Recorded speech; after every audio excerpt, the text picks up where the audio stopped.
Ladies and gentlemen, welcome to the Funhouse. Today, not so fun.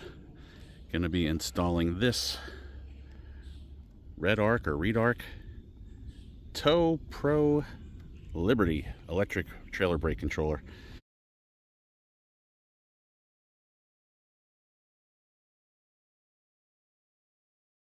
This will handle my camper. I guess it would handle my car trailer too, but just not with a car on it, because that thing weighs about 2,200 pounds empty, and I think my towing is like 35 or 3,800. So anyway, this will make the electric brakes on my camper work.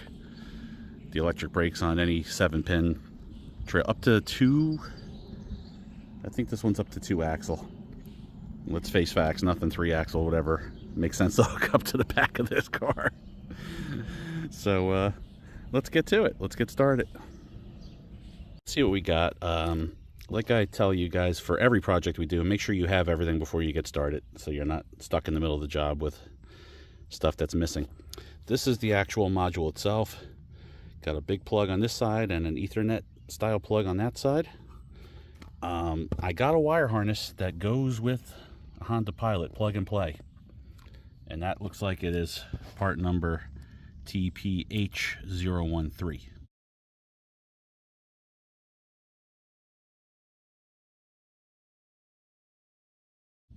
So make sure you order that for that, or get the proper one for whatever car you're driving.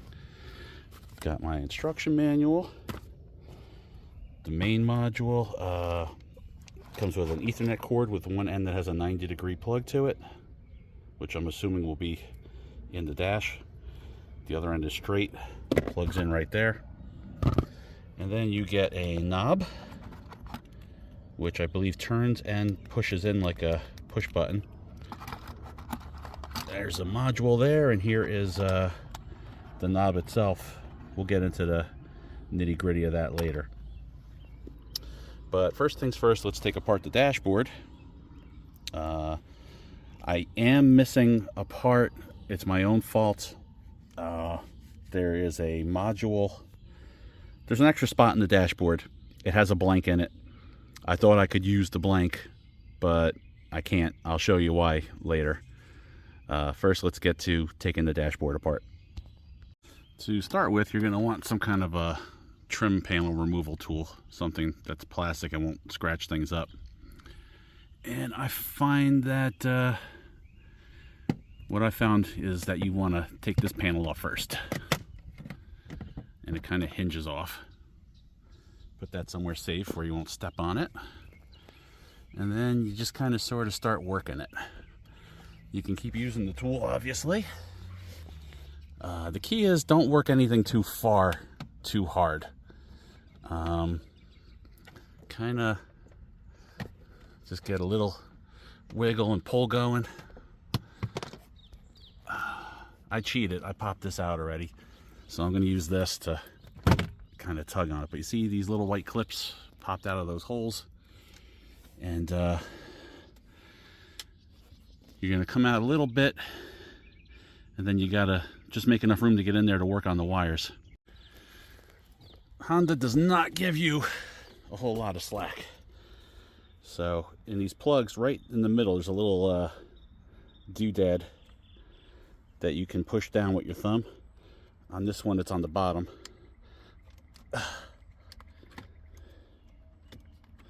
Well, it's this one that's on top.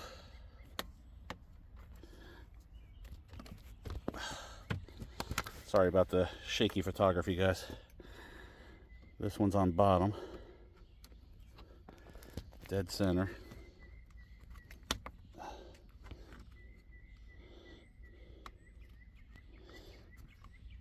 Okay, hope you can see.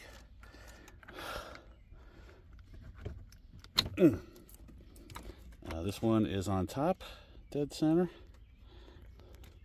I've already been in here, so I got an unfair advantage over you guys. Top dead center, top dead center. Now, this switch with the P on it used to be here, and there was a blank there.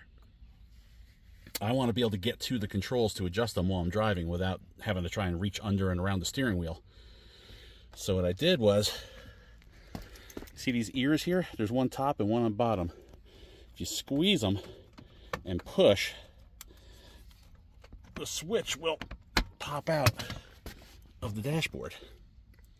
And you can actually reorder what order they're in. So it was here, I popped it out, I moved it over to here.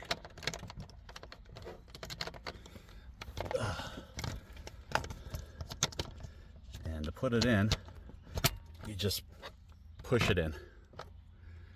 Okay? So now the blank that was here, I think I lost it. But it had like a spider webbing of plastic ribbing behind it that I think would have made it almost a pretty big nightmare to try to drill a perfect hole dead center. So I ordered for $11 a trim piece through RedArc that fills in the hole and the square hole and gives you a round hole for the knob to fit through, and it looks, you know, professional, like it was factory. So that's what I'm going with there. Now I'm going to keep tugging and pulling on this and working it.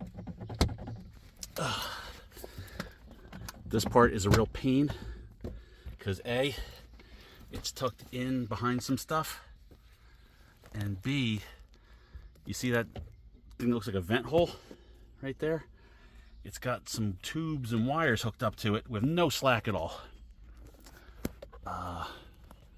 So it makes it a real nightmare to get to. That's about all the room you're going to get. And then, oh good, it fell off. But if you look, there's a little ear here and a little ear here.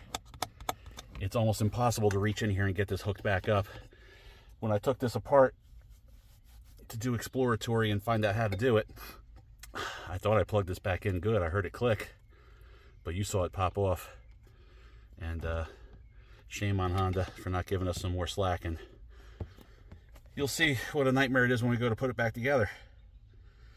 In the meantime, let's get cracking on the rest of this installation. I found the blank that goes in the dash, and as you can see, it's full of ribs. It's not really conducive for drilling and hollowing it out and putting that module in. So I spent the $11 plus $5 shipping and handling to get the piece from RedArc. I think that'll look a lot better. Sadly, I don't have it today, but I'll show you when it comes in. Now that I got the dashboard off, I'm looking at the plug for the brake module, and I'm looking under the dash, and I'm looking under here, and I'm looking all around, and I'm not finding anything, and the instructions really aren't telling me where to plug it in. But right above the fuse box behind these, there's this gray plug hiding, and it sure looks like it's a match for this gray plug. So I'm gonna look around, but so far none of these plugs have been interchangeable. It's like one plug matches one plug. So I'm thinking that the fact that these match can't be a coincidence. So I'm gonna try plugging them in, and if anything smokes and blows up, I'll tell you not to do what I did. But see that there? My finger on it. I wish they gave you a little bit of slack, man. Come on, Honda. You know, your cars aren't cheap. Like, an extra 6 inches of wire won't kill you. You'll still have some room for profit. Come on. All right, let me see if I can get that plugged in. Okay, those plugged into each other like they were made for each other. So I'm going to assume they were. So now I took the big plug that goes to the module, I tucked it back through this hole, and I'm feeding the slack back. We gotta watch I don't pull through any of these old plugs that go to the dashboard switches. But I'll make the slack go down, and we'll look for a good mounting spot for this bracket.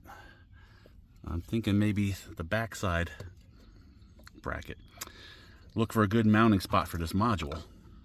I'm thinking maybe the backside of this metal bracket for the dash would be a good spot.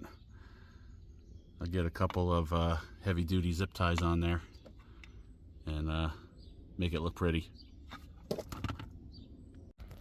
I plugged in the wire harness and the Ethernet cord, and I think I'm going to make it so the Ethernet cord faces up when it's mounted in the dash, and I'll take this slack and zip tie it up out of the way nice and neat.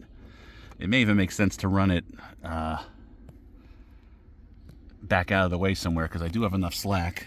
So maybe if I can clear the emergency brake and the cable and the all the workings, anything that could pinch it or hurt it, if I could clear that entirely by going up and over and behind it, I'll do that. If not, I'll tuck it in someplace safe up in front of it where it can't get hurt. Maybe zip tied to this wire loom here or something. I'll see what works best, and I'll let you guys know what I think. But I'm going to get it zip tied onto this bracket like we discussed. Alright, slight change of plans. I put the 90-degree plug at the top of the module to give me a little more clearance when I strap it into the place I want to strap it into. Alright, I got the Ethernet cable coming through where all the other wires for all the other modules that are going to be next to it come through. I just ran all the slack for now. I will take care of that when I put it all together. I have the module zip tied in. I don't know how well you can see. Let me get this out of the way maybe. I'm going to trim those ears off the zip ties, and I'm going to tuck this slack straight up and in over here. And I'll probably get a zip tie on it too so it can't fall out. And that should be that. I think I can put the dashboard back together again. Normally I like to test stuff before I do that, but it's up to you. It's not very hard to get it back out if I have to. Putting the dashboard back together, and I can't even get this plug in where it's connected on both sides. There's just not enough slack to work in there. Come on, Honda. You know, I know you want to get all the repair bills and have your techs do everything, but that's not even considerate of your own guys, let alone your customers. I may have to reach up underneath after I put the dash in and see if I can get it to click in the rest of the way, but there's just not enough slack to work with. Alright, I pulled on those wires probably harder than I should have and got a little bit of slack out. Plugged it in. Now I'm trying to fight this back into place. I don't know if you can see that these little white contacts are lining up with the holes. And I really can't show you. I can't even set up a tripod and show you. But just, you know, line them up and push them in. Kind of reverse of what you did to get it out. Alright, that all seems to be clicked in with the module. There's not a lot of clearance. The module is against the back here, but it's clicked in. So I guess that was an okay spot. And now this panel has to go back on. And voila, that part is complete. Now I'll show you how to do this part.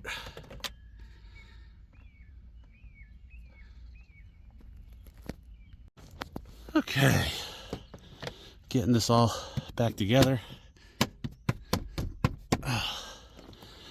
Now for this, I'm gonna just hook it up and test it without the trim piece because I'm waiting for that to come. When it comes, I think I can just put this together as is without having to take the dashboard apart again. So it doesn't really matter. I can finish up the installation, test it, and then put the trim piece in when I get it. I'll show that as well. In the meantime, here's the knob. That's got an Ethernet plug on the back of it. Gonna plug this into it. Real fun with one hand. I'm sorry guys. I know that no cameraman, no tripod, it's very unprofessional of me, but I'm just a guy with a phone trying to save you some money. Okay, that is plugged in now. I think I'm going to install the knob just so I have all the parts on and don't lose them Like I said, I'll switch that out when the time comes, when the trim piece arrives, and then we'll hook it up to the camper and see if the camper has brakes.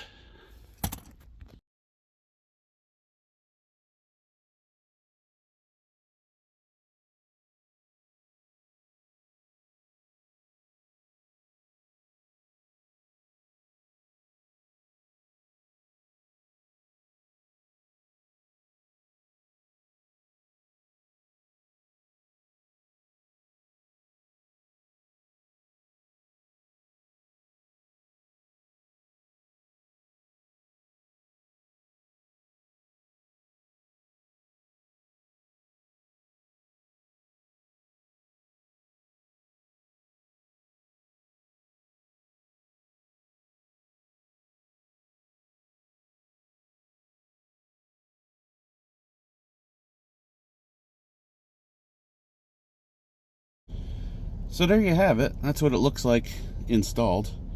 I was a little put off by the recess. At first I thought it wasn't fitting or clicking in. I pushed it in kind of crooked and it like popped right through. But then I tried again. They assured me that it was the right piece and that it fit. And then I felt stupid because it clicked in. So it is a little recessed, which I guess is maybe a good thing, so you're less likely to catch the knob and snap it off. But it looks pretty good. It lights up. It looks pretty cool.